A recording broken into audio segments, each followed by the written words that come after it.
ونستعينه ونستغفره ونعوذ بالله من شرور أنفسنا ومن سيئات أعمالنا من يهده الله فلا مضل له ومن يضلله فلا هادي له وأشهد أن لا إله إلا الله وحده لا شريك له. بسم الله الرحمن الرحيم. يا أيها الذين آمنوا اتقوا الله حق تقاته ولا تموتن إلا وأنتم مسلمون. يا أيها الناس اتقوا ربكم الذي خلقكم من نفس واحدة وخلق منها زوجها وبث منهما رجالا كثيرا ونساء واتقوا الله الذي تساءلون به والأرحام إن الله كان عليكم رقيبا. يا أيها الذين آمنوا اتقوا الله وقولوا قولا سديدا يصلح لكم أعمالكم ويغفر لكم ذنوبكم ومن يطع الله ورسوله فقد فاز فوزا عظيما. أما بعد فإن خير الهدي كتاب الله وخير هدي محمد صلى الله عليه وسلم وشر الأمور محدثاتها وكل محدثة بدعة وكل بدعة ضلالة وكل ضلالة في النار. أعوذ بالله من الشيطان الرجيم. بسم الله الرحمن الرحيم. وقال الله تعالى في القرآن المجيد: من عمل صالحا من ذكر أو أنثى وهو مؤمن فلنحيينه حياة طيبة ولنجزينهم أجرهم بأحسن ما كانوا يعملون. وقال النبي صلى الله عليه وسلم: ما يصيب المسلم من نصب ولا وصب ولا هم ولا حزن ولا أذى ولا غم حتى الشوكة يشاكها إلا كفر الله بها من خطاياه. رواه البخاری. حاضرین جمعہ، تمام قسم کی تعریف و توصیف اس وحدہ لا شریک کے لیے ہے جس نے ہمیں اس دنیا فانی کے اندر پیدا کیا اور ہمیں پیدا کرنے کے بعد یوں ہی لاچار اور بے بس اور بھٹکتا ہوا نہیں چھوڑا، بلکہ ہمارے رشد و ہدایت کے لیے بے شمار نبیوں اور رسولوں کو مبعوث فرمایا۔ درود و سلام نازل ہو تمام نبیوں پر، بالخصوص آخری نبی، تمام نبیوں کے سردار، آمینہ کے لاڈلے حضرت محمد صلی اللہ علیہ وسلم۔ حاضرین جمعہ، آج کے اس خطبہ جمعہ کے لیے میرا جو موضوع ہے، جو عنوان ہے، جو ٹاپک ہے، میں نے جو عنوان منتخب کیا ہے وہ بڑا ہی اہم عنوان ہے اور وہ ہم میں سے ہر ایک انسان سے ریلیٹڈ ہے۔ کوئی ایسا نہیں ہے کہ جو یہ کہہ دے کہ مجھے اس کی ضرورت نہیں، اور اس عنوان کا نام ہے اسلام میں غم کا علاج۔ کیوں کہہ لیں کہ ہم اپنے غم کو دور کیسے کریں؟ میرے بھائیوں، دنیا کے اندر ایسا کون سا انسان ہے جو یہ کہہ دے کہ میرے زندگی میں کوئی پریشانی نہیں، کوئی تکلیف نہیں، کوئی غم نہیں، کوئی ٹینشن نہیں؟ امیر سے امیر انسان، دولت مند سے دولت مند انسان، یہاں تک کہ دنیا کے بادشاہوں کی بھی زندگی میں کچھ نہ کچھ غم، کچھ نہ کچھ پریشانیاں، کچھ نہ کچھ تکلیفیں ہوتی ہیں۔ کہیں ماں باپ پریشان ہیں اپنے بچوں سے کہ ہمارے بچے بڑے نافرمان ہیں، تو کہیں بچے پریشان ہیں اپنے ماں باپ سے کہ ہمارے ماں باپ ہمارے ساتھ بڑی ناانصافی کر رہے ہیں۔ کہیں شوہر کو شکایت ہے اپنے بیوی سے کہ ہمارے باتوں کو نہیں مانتی، بڑی نافرمان ہے۔ تو کہیں بیوی کو شکایت اپنے شوہر سے کہ مجھے چھوڑ کر باہر بھٹک رہا ہے، دوسرے عورتوں سے تعلق قائم کر رہا ہے۔ کہیں ساس بہو کے جھگڑے ہیں، کہیں بیماریوں کی تکلیف ہے، کہیں کاروبار کی ٹینشن ہے۔ الغرض دنیا کا کوئی ایسا انسان دنیا کے اندر ہے ہی نہیں کہ جس کے زندگی میں کوئی پریشانی، کوئی تکلیف، کوئی مشقت نہ ہو۔ اللہ رب العالمین قرآن مجید کے اندر ارشاد فرماتا ہے: لقد خلقنا الانسان فی کبد، کہ ہم نے انسانوں کو پریشانیوں میں، مشقتوں میں، تکلیفوں میں پیدا کیا۔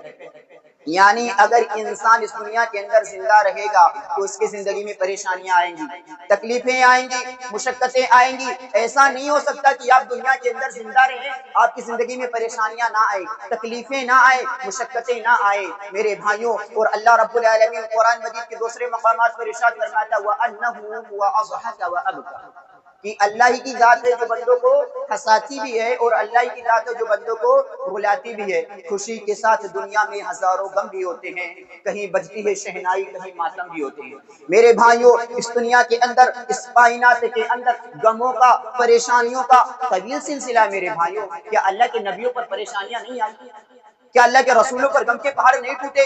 کیا آپ اپنے نبی کے سیرت کو بھول گئے؟ آج دنیا کے اندر کسی کا ایک بچہ انتقال کر جائے تو نہ جانے اس کے زبان سے کیسے کیسے الفاظ نکلتے ہیں۔ ہمارے نبی کریم صلی اللہ علیہ وسلم نے اپنے تینوں بیٹیوں کے جنازے اٹھائے۔ ہمارے نبی کریم صلی اللہ علیہ وسلم کے سارے بیٹے اپنے آنکھوں کے سامنے ان کے جنازے اٹھائے، اپنے آنکھوں کے سامنے اپنے سارے بیٹوں کو انتقال کرتے ہوئے دیکھا۔ کیا اللہ کے نبی پر پریشانیاں نہیں آئی؟ اگر ہمارا نبی ہمارے لیے نماز میں آئیڈیل اور نمونہ ہے تو معاف کیجئے گا، ہمارا نبی غم کے معاملے میں بھی ہمارے لیے آئیڈیل اور نمونہ ہے۔ ہمیں اپنے نبی کے سیرت کو اس حوالے سے اور بھی پڑھنا چاہیے کہ ہمارے نبی کی زندگی میں جب پریشانیاں آئیں، تکلیفیں آئیں تو آپ نے اس کو فیس کیسے کیا، اس کا سامنا کیسے کیا، کیسی کیسی مصیبتیں آپ کے اوپر آئی، آپ جھکے نہیں، آپ تھکے نہیں، آپ رکے نہیں، کیسی کیسی مصیبتیں آئیں۔ کبھی ایسا بھی ہوا کہ آپ کو گوشت میں زہر ملا کر کھلایا بھی گیا، کبھی ایسا بھی ہوا کہ آپ نماز پڑھنے کے لیے سجدہ کرتے، آپ کے اوپر لا کر گندگی ڈال دی جاتی، کبھی ایسا بھی ہوا کہ کوئی جاہل آدمی تیر چلایا اور وہ تیر آ کر آپ کی بیٹی حضرت زینب رضی اللہ تعالی عنہا کو لگا اور ان کا انتقال ہو گیا، وہ شہید کر گئی۔ کبھی ایسا بھی ہوا کہ آپ کے صحابہ کی لاشیں آپ کے سامنے پڑی ہوئی ہیں، کبھی ایسا بھی ہوا کہ آپ کے صحابہ کو دھوکے سے لے جا کر قتل کر دیا گیا۔ اللہ کے نبی کے وہ 70 صحابہ جو قرآن کے قاری تھے، جو قرآن کے حافظ تھے، جو قرآن کے عالم تھے، اللہ کے نبی کریم صلی اللہ علیہ وسلم ایک مہینے تک قنوت نازلہ پڑھتے رہے اور ان دشمنوں کے لیے بد دعا کرتے تھے۔ کیسی کیسی مصیبتیں آپ کے اوپر آئی۔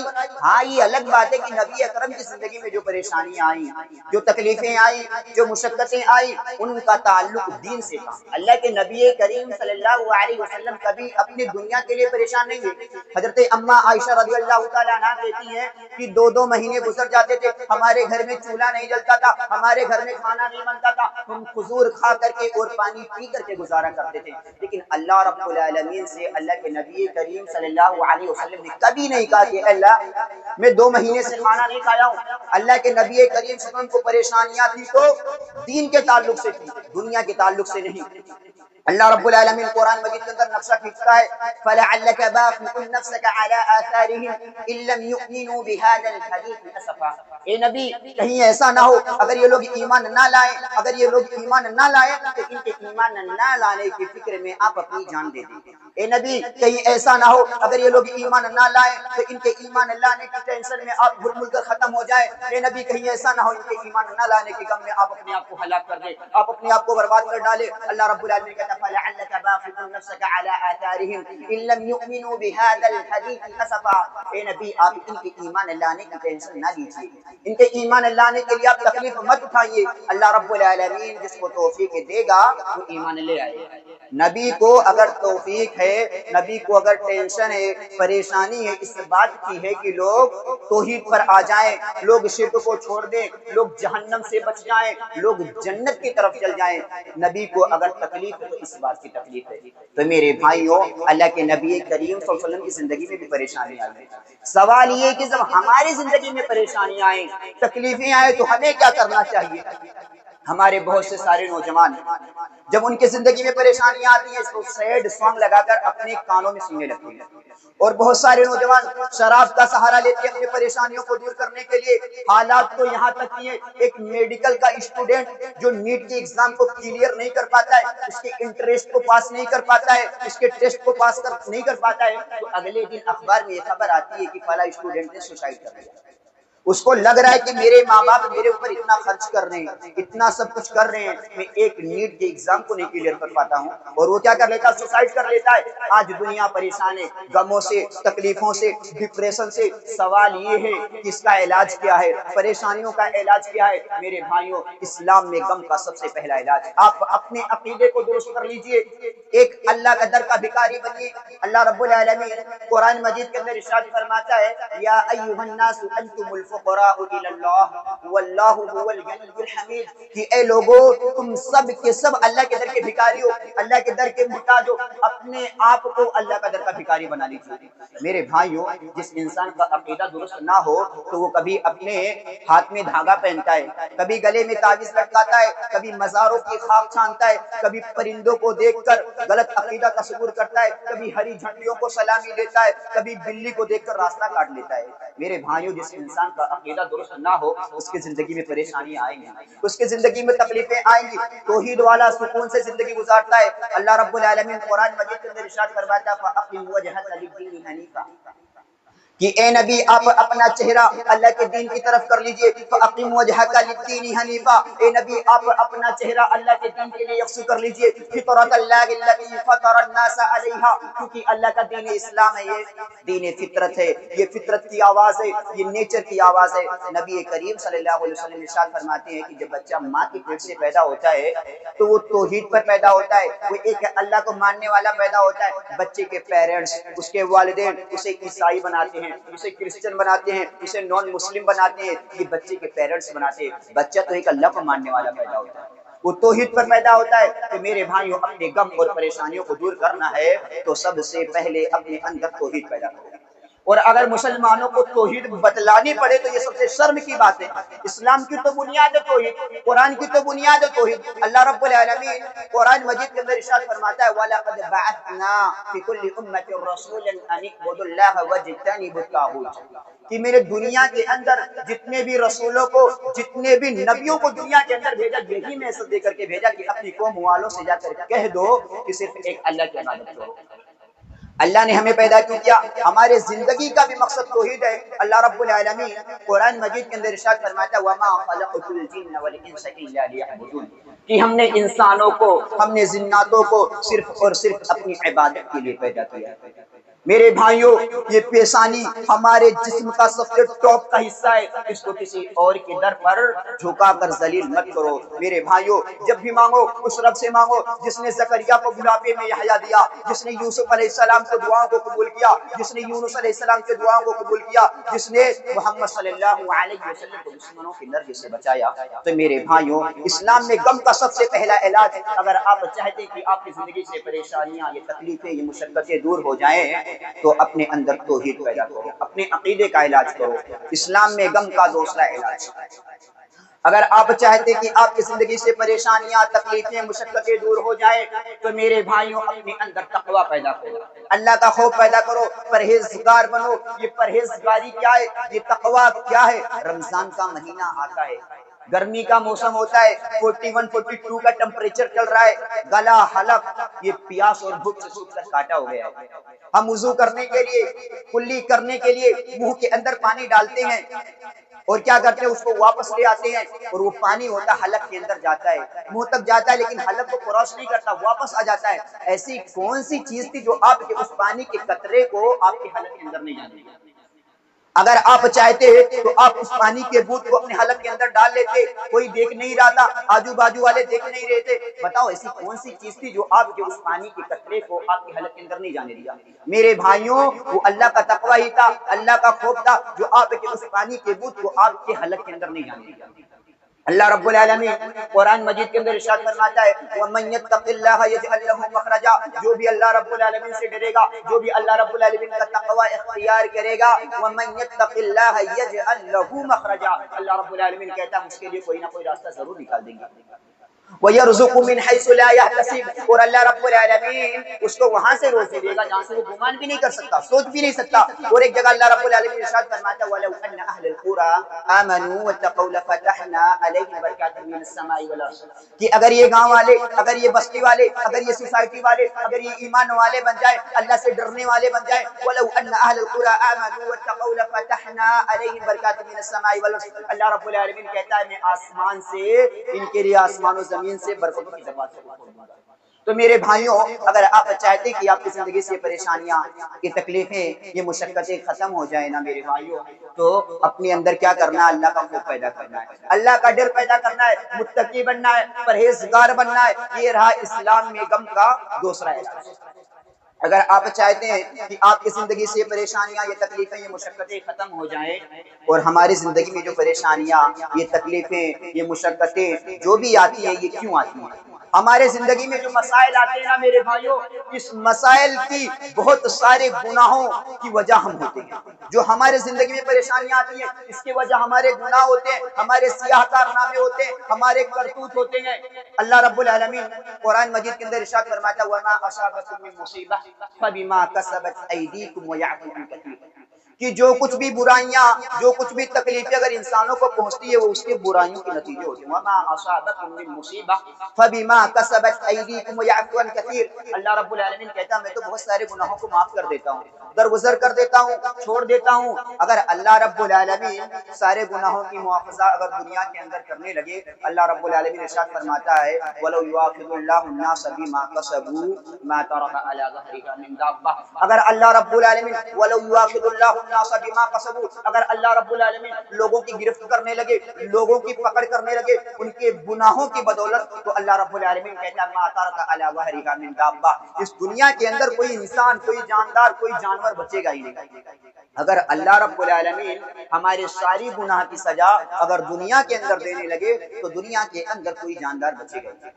اسی لیے جب آپ کے اوپر کوئی مصیبت آئے، جب آپ کے اوپر کوئی پریشانی آئے، تو میرے بھائیوں اپنے آپ کو ٹٹولو، اپنے گریبان میں جھانکو، اللہ رب العالمین سے رو اور گڑ گڑاؤ، اور اللہ رب العالمین سے معافی مانگو، استغفار کرو۔ حضرت نوح علیہ السلام اپنی قوم سے کہتے ہیں فَقُلْتُ اسْتَغْفِرُوا رَبَّكُمْ إِنَّهُ كَانَ غَفَّارًا وَيُرْسِلِ السَّمَاءَ عَلَيْكُمْ مِدْرَارًا وَيُمْدِدْكُمْ عَلَيْكُمْ بِأَمْوَالٍ وَبَنِينَ وَيَجْعَل لَّكُمْ جَنَّاتٍ وَيَجْعَل لَّكُمْ أَنْهَارًا۔ حضرت نوح علیہ السلام اپنی قوم سے کہتے ہیں فَقُلْتُ اسْتَغْفِرُوا رَبَّكُمْ إِنَّهُ كَانَ غَفَّارًا، اللہ رب العالمین سے استغفار کرو، إِنَّهُ كَانَ غَفَّارًا، وہ معاف کر دینے والا ہے، وَيُرْسِلِ السَّمَاءَ عَلَيْكُمْ مِدْرَارًا، اور وہ آسمان سے تمہارے اوپر موسلادھار بارش برسائے گا، وَيُرْسِلِ السَّمَاءَ عَلَيْكُمْ مِدْرَارًا وَيُمْدِدْكُمْ بِأَمْوَالٍ وَبَنِينَ وَيَجْعَلْ لَكُمْ جَنَّاتٍ وَيَجْعَلْ لَكُمْ أَنْهَارًا، وہ تمہیں مال بھی دے گا، وہ تمہیں اولاد بھی دے گا، وہ تمہیں نہریں بھی دے گا، وہ تمہیں باغات بھی دے گا۔ امام حسن بصری رحمہ اللہ ایک بہت بڑے عالم گزرے ہیں، ایک بہت بڑے تابعی گزرے ہیں، محدث بھی تھے، ان کی مجلس لگی ہوئی ہے، ان کے شاگرد بیٹھے ہوئے ہیں، ان کے اسٹوڈنٹ بیٹھے ہوئے ہیں۔ ایک انسان آتا اور کہتا ہے امام صاحب پانی کی بڑی قلت ہے، سوکھا پڑا ہوا ہے، عہد سالی پڑی ہوئی ہے، امام صاحب کوئی نسخہ بتا دیجئے۔ امام صاحب کہتے ہیں جاؤ استغفار کرو۔ دوسرا آدمی آتا کہتا ہے امام صاحب میرے شادی کے کئی سال ہو گئے، ہم میاں اور بیوی اولاد کے نعمت سے محروم ہیں، امام صاحب کو نسخہ بتا دیجئے۔ امام صاحب کہتے ہیں جاؤ استغفار کرو۔ تیسرا آدمی آتا کہتا ہے امام صاحب کئی سالوں سے کھجوروں کی کھیتی کرتا ہوں، پیداوار بہت کم ہے، امام صاحب کوئی نسخہ بتا دیجئے۔ امام صاحب کہتے ہیں جاؤ استغفار کرو۔ چوتھا آدمی آتا کہتا ہے امام صاحب عہد سالی پڑیے، پانی کی زبردست قلت ہے، بود بود کو ترس رہے امام صاحب، کوئی نسخہ بتا دیجئے۔ امام صاحب کہتے ہیں جاؤ استغفار کرو۔ ان کے شاگرد حیرت سے دیکھتے اور کہتے ہیں امام صاحب آپ یہ کیا کر رہے ہیں؟ سب کو ایک ہی فارمولہ بتاتے جا رہے ہیں، سب کو ایک ہی دعا، ایک ہی دوا بتاتے جا رہے ہیں، آپ کیا کر رہے ہیں؟ امام صاحب نے آیت پڑھی فَقُلْتُ اسْتَغْفِرُوا رَبَّكُمْ إِنَّهُ كَانَ غَفَّارًا وَيُرْسِلِ السَّمَاءَ عَلَيْكُمْ مِدْرَارًا وَيُمْدِدْكُمْ عَلَيْكُمْ بِأَمْوَالٍ وَبَنِينَ وَيَجْعَل لَّكُمْ جَنَّاتٍ وَيَجْعَل لَّكُمْ أَنْهَارًا۔ کہ کیا کرو اللہ رب العالمین سے استغفار کرو گے تو اللہ رب العالمین کیا کرے گا؟ تمہیں مال بھی دے گا، تمہیں اولاد بھی دے گا، تمہارے کیا کرے گا؟ تمہارے لیے بارش بھی برسائے گا، تمہیں باغات بھی دے گا، اگر تم اللہ رب العالمین کے سامنے رو گے اور گڑاؤ گے۔ تو یہ رہا اسلام بیگم کا تیسرا حصہ۔ اگر آپ چاہتے ہیں کہ آپ کی زندگی سے پریشانیاں دور ہو جائے تو میرے بھائیو اللہ رب العالمین سے دعا کرو، استغفار کرو، اللہ رب العالمین کے سامنے رو اور گڑاؤ۔ اسلام میں غم کا چوتھا علاج ہے۔ اگر آپ چاہتے ہیں کہ آپ کی زندگی سے پریشانیاں، یہ تکلیفیں، یہ مشقتیں ختم ہو جائیں تو میرے بھائیوں اس ذات کو کثرت سے یاد کرو جو غموں کو دور کرنے والا ہے، جو پریشانیوں کو دور کرنے والا ہے، جو تکلیفوں کو دور کرنے والا ہے۔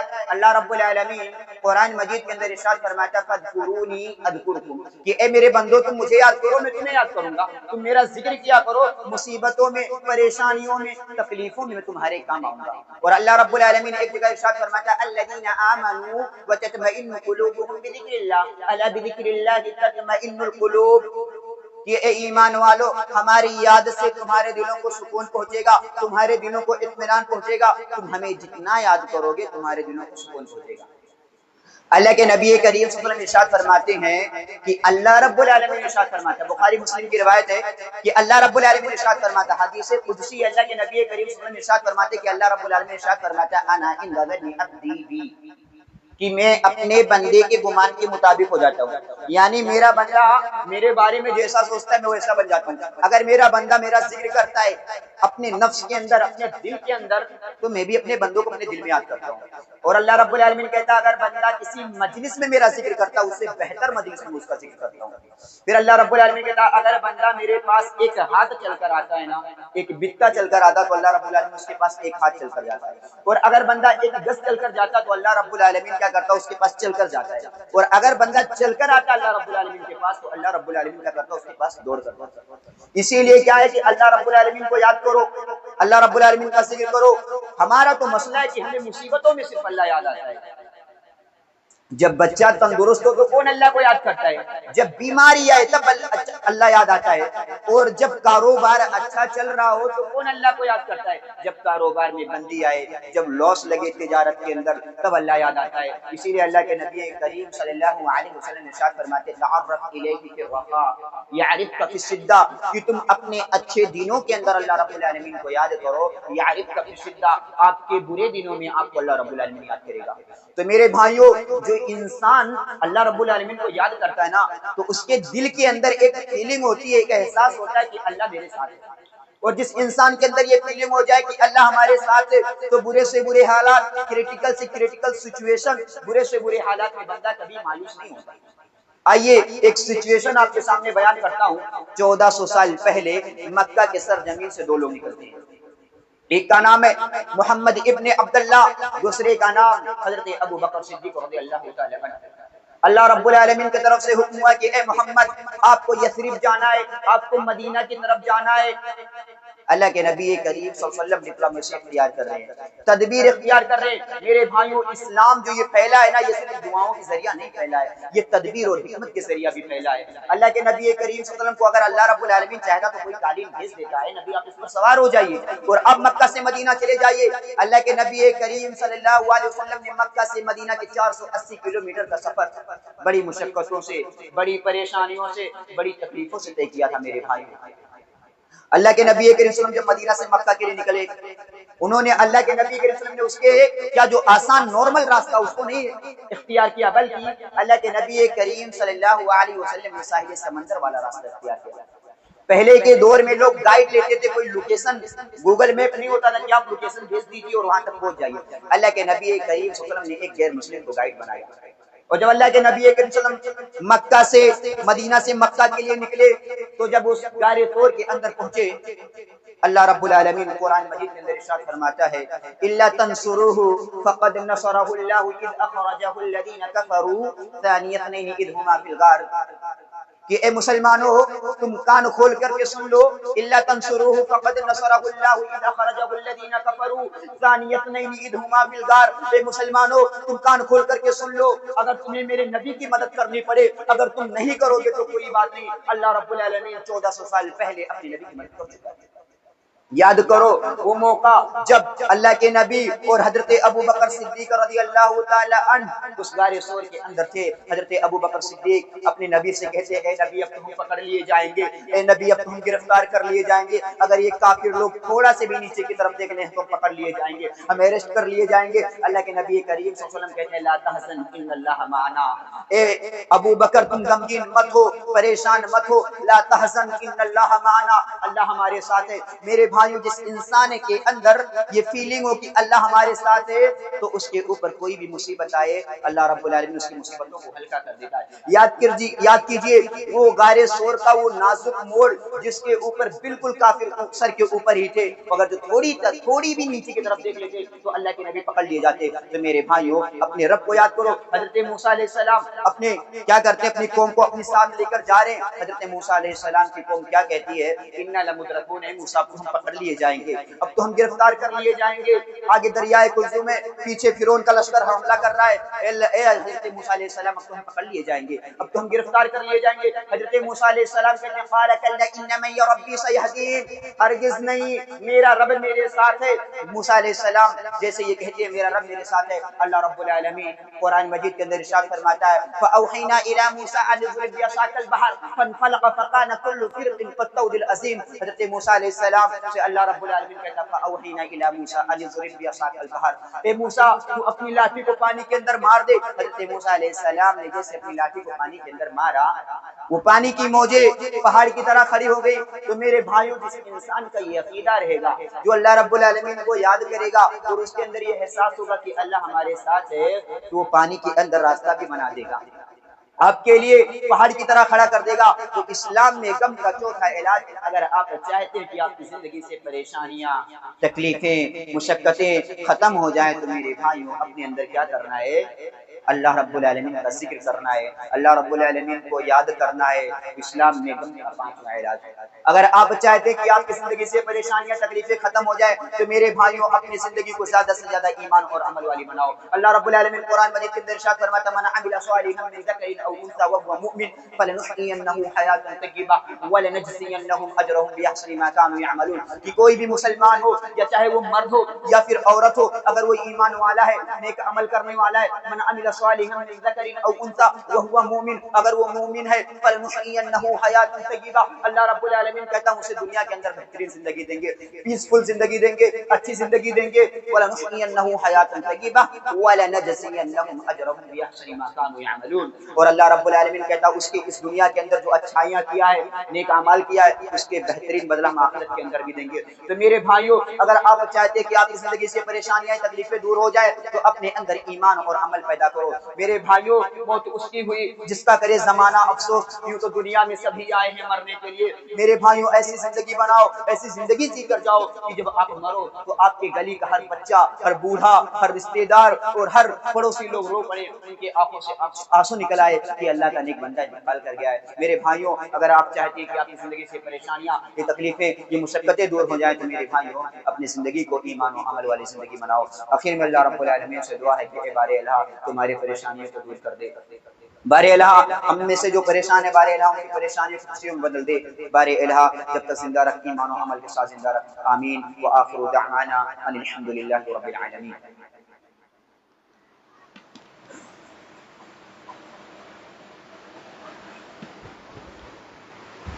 إن الحمد لله نحمده ونستعينه ونستغفره ونعوذ بالله من شرور أنفسنا ومن سيئات أعمالنا من يهده الله فلا مضل له ومن يضلل فلا هادي له وأشهد أن لا إله إلا الله وحده لا شريك له وأشهد أن محمدا عبده ورسوله إن الله وملائكته يصلون على النبي يا أيها الذين آمنوا صلوا عليه وسلموا تسليما۔ ایک ضروری اعلان سماعت فرما لیجیے، جس کی وجہ سے آج یہاں حاضری ہوئی ہے۔ مسجد و مدرسہ محمدیہ سلفیہ اعظمی نگر، مالونی ملاڑ ویسٹ، ممبئی کی 25 سال پرانی مسجد ہے، جس میں کچھ تعمیری کام کی اصل ضرورت ہے، بالخصوص وضو خانہ وغیرہ، جس کے لیے 12 لاکھ روپے کی ضرورت ہے۔ علاقائی طور پر اس میں 80,000 جمع ہو چکے ہیں، اور ان لوگوں کے اندر اتنی طاقت اور استطاعت نہیں ہے مسجد انتظامیہ کے اندر کہ اس رقم کو مطلوبہ یعنی تنہا جمع کر سکیں۔ اس لیے آپ اہل حضرات سے خیر کی امید سے آیا ہوں، اور آپ لوگ اس کے لیے زیادہ سے زیادہ تعاون کریں۔ اللهم صل على محمد وعلى ال محمد كما صليت على ابراهيم وعلى ال ابراهيم انك حميد مجيد، اللهم بارك على محمد وعلى ال محمد كما باركت على ابراهيم وعلى ال ابراهيم انك حميد مجيد۔ عباد الله رحمكم الله، ان الله يأمر بالعدل والاحسان وايتاء ذي القربى وينهى عن الفحشاء والمنكر والبغي يعظكم لعلكم تذكرون، واذكروا الله يذكركم ويدعوكم يستجب لكم وتعالوا على